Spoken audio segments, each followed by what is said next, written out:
Nellimattam MBITS കോളേജിൽ മോഷണം നടന്നു. ഡ്രോൺ, ലാപ്ടോപ്പ് എന്നിവ മോഷ്ടിക്കപ്പെട്ടു. ലോക്കർ പുറത്തെടുത്തെങ്കിലും തുറക്കാൻ കഴിയാത്തതിനാൽ ഉപേക്ഷിച്ച നിലയിൽ കണ്ടെത്തി. മോഷ്ടാക്കളെന്ന് കരുതുന്ന 4-അംഗ സംഘത്തിന്റെ CCTV ദൃശ്യം ലഭിച്ചിട്ടുണ്ട്. ഊന്നുകൽ പോലീസ് കേസെടുത്ത് അന്വേഷണം നടത്തിവരികയാണ്. ഫോറൻസിക് ഡോഗ് സ്ക്വാഡുകൾ പരിശോധനയ്ക്ക് എത്തിയിരുന്നു. നെല്ലിമറ്റം എംബിറ്റ്സ് കോളേജിൽ ചൊവ്വാഴ്ച രാത്രി മുതൽ ബുധനാഴ്ച പുലർച്ചെ വരെയാണ് മോഷ്ടാക്കളുടെ സാന്നിധ്യമുണ്ടായത്. ലോക്കറിലെ പണം ലക്ഷ്യമിട്ടെത്തിയ സംഘം കോളേജ് ഓഫീസിൽ നിന്ന് ഒരു ഡ്രോണും ലാപ്ടോപ്പുമായാണ് കടന്നുകളഞ്ഞത്. പല രീതിയിൽ ശ്രമിച്ചിട്ടും പൊളിക്കാൻ കഴിയാത്തതിനാൽ ലോക്കർ ഉപേക്ഷിച്ചു. ലോക്കറിൽ 4.5 ലക്ഷം രൂപയാണുണ്ടായിരുന്നത്. മുഖംമൂടി ധരിച്ച 4-അംഗ സംഘത്തിന്റെ ദൃശ്യം CCTV ക്യാമറകളിൽ നിന്ന് പോലീസിന് ലഭിച്ചിട്ടുണ്ട്. പുലർച്ചെ 5:45 ഓട്ടോറിക്ഷയിൽ ഇവർ കയറിപ്പോകുന്നതിന്റെ ദൃശ്യവും ഇക്കൂട്ടത്തിലുണ്ട്. പരീക്ഷ നടക്കുന്നതിനാൽ ഹോസ്റ്റലിൽ കുറച്ചു കുട്ടികൾ മാത്രമാണ് ഉണ്ടായിരുന്നത്.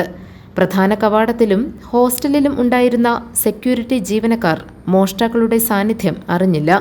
പുലർച്ചെ 3 മണിയോടെ ഹോസ്റ്റലിലേക്ക് വന്ന ഒരു വിദ്യാർത്ഥി ഒരാൾ മതിൽ ചാടുന്നതായി കണ്ടിരുന്നു. എന്നാൽ മോഷ്ടാവാണെന്ന് അറിയാത്തതിനാൽ അവഗണിക്കുകയായിരുന്നു. അഡ്മിനിസ്ട്രേഷൻ ഓഫീസിലും പ്രിൻസിപ്പാളിന്റെ ഓഫീസിലും മോഷ്ടാക്കൾ കയറിയതിന്റെ ലക്ഷണമുണ്ട്. അഡ്മിനിസ്ട്രേഷൻ ഓഫീസിലെ ലോക്കർ പ്രിൻസിപ്പാളിന്റെ ഓഫീസിന് സമീപത്തുണ്ടായിരുന്ന ട്രോളിയിൽ കയറ്റിയാണ് മുറ്റത്തേക്ക് എത്തിച്ചത്. ഇവിടെ വെച്ച് ഇലക്ട്രിക് കട്ടർ ഉപയോഗിച്ച് ലോക്കർ പൊളിക്കാനായിരുന്നു ശ്രമം. വൈദ്യുതി കണക്ഷൻ വിച്ഛേദിക്കപ്പെട്ടതിനാൽ വിജയിച്ചില്ല. പിന്നീട് സിമന്റ് ഇഷ്ടിക കൊണ്ട് ഇടിച്ചു പൊളിക്കാനുള്ള ശ്രമവും പരാജയപ്പെട്ടതോടെയാണ് മോഷ്ടാക്കൾ മടങ്ങിയത്. ചൊവ്വാഴ്ച രാത്രിയാണ് ഇവിടെ ഈ മോഷണം നടന്നത്. കോളേജിൽ ഹോസ്റ്റലിൽ കുറച്ച് കുട്ടികൾ മാത്രമേ എക്സാമുമായി ബന്ധപ്പെട്ടുള്ളൂ. അതോടൊപ്പം തന്നെ ഇതിൻ്റെ എൻട്രൻസിൽ ഒരു സെക്യൂരിറ്റിയും കോളേജ് ഹോസ്റ്റലിൽ ഒരു സെക്യൂരിറ്റിയാണുള്ളത്. CCTV ദൃശ്യത്തിൽ ഏതാണ്ട് 4 പേരെയാണ്, മുഖംമൂടി ധരിച്ച 4 പേരെയാണ് കാണാൻ കഴിയുന്നത്. ഏതാണ്ട് ഒരു ലാപ്ടോപ്പും ഒരു ഡ്രോണും നഷ്ടപ്പെട്ടിട്ടുണ്ട്. ലോക്കർ ഓഫീസിൽ നിന്നും ട്രോളി ഉപയോഗിച്ച് അവിടെ മതിലിൻ്റെ അരികത്ത് വരെ എത്തിച്ച് അവിടെ ഇട്ട് പൊട്ടിക്കാൻ ശ്രമിച്ചു. അതിന് കറണ്ട് കണക്ഷനൊക്കെ എടുത്ത് അത് ശ്രമിച്ചെങ്കിലും അത് പരാജയപ്പെട്ടു. അങ്ങനെ ഉപേക്ഷിക്കപ്പെട്ട നിലയിലാണ് ലോക്കർ ഇവിടെ കിടക്കുന്നത്. ആ സമയത്ത് 3 മണി സമയത്ത് ഇവിടെ എക്സാമുമായി ബന്ധപ്പെട്ട ഒരു കുട്ടി ഇവിടെ ഹോസ്റ്റലിലേക്ക് വരികയും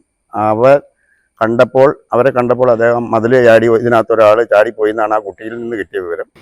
കോളേജിൽ ഇപ്പോൾ അഡ്മിഷൻ സമയമാണ്. ലോക്കറിൽ പണം സൂക്ഷിച്ചിട്ടുണ്ടാകുമെന്ന് അറിയാവുന്നവരാണ് കവർച്ചാ സംഘമെന്നാണ് അനുമാനം.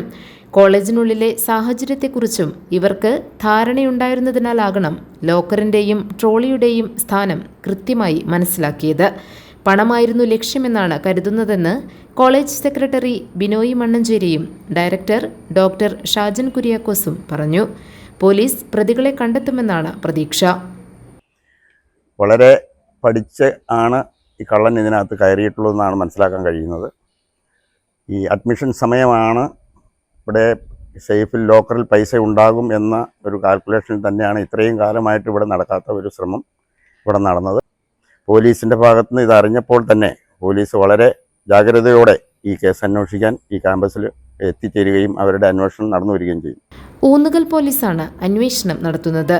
ഫോറൻസിക് സംഘവും ഡോഗ് സ്ക്വാഡും തെളിവ് ശേഖരണത്തിനായി എത്തി.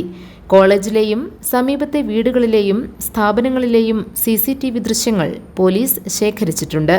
ദൃശ്യങ്ങൾ കേന്ദ്രീകരിച്ചുള്ള അന്വേഷണത്തിലൂടെ മോഷ്ടാക്കളെ കണ്ടെത്താനാകുമെന്ന പ്രതീക്ഷയിലാണ് പോലീസ്. GTV news, Kavalangad.